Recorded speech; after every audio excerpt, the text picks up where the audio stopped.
L'éditorial du Figaro. Face à Mélenchon, la gauche soumise par Yves Tréhard. Plus jamais d'accord avec la France insoumise, jure-t-il en chœur. Les dernières saillies au relent antisémite de Jean-Luc Mélenchon auraient fini de décourager ses alliés. Chez les communistes et les écologistes, on reste certes encore discret. Mais chez les socialistes, plusieurs voix l'affirment.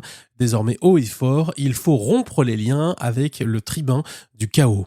La direction du PS a décidé, en début de semaine, qu'aucun accord national ne serait passé pour les municipales, sauf que le diable se cache dans les détails. Dans de nombreuses communes, dont Briançon, Chartres et Épinal, des alliances ont été conclues en vue du premier tour. Et pour le tour suivant, on a beaucoup de mal à imaginer que la promesse sera tenue si la gauche devait en faire les frais.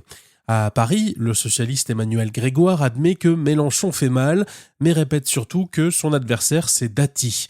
À Marseille, où le Rassemblement national pourrait lui ravir la municipalité, on peine à croire que le maire sortant ne fasse pas les yeux doux à LFI dans la dernière ligne droite. Même le député PS Jérôme Guedj, qui tire à boulet rouge sur Mélenchon, avoue qu'il voterait LFI en toutes circonstances pour faire barrage au RN.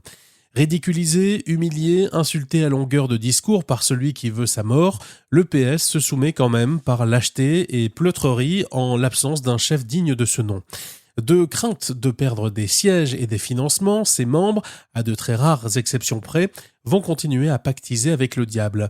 Les mêmes qui, pendant des décennies, ont fait la leçon à la droite, confrontés à la montée de Jean-Marie Le Pen, puis à celle de sa fille. Dieu sait s'ils l'ont accusée de tous les maux.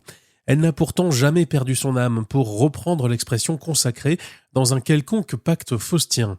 Il est en revanche plus que probable que le pitoyable spectacle offert par des insoumis en pleine dérive et cette gauche morale incapable de couper le cordon avec eux fassent le jeu du Rassemblement national.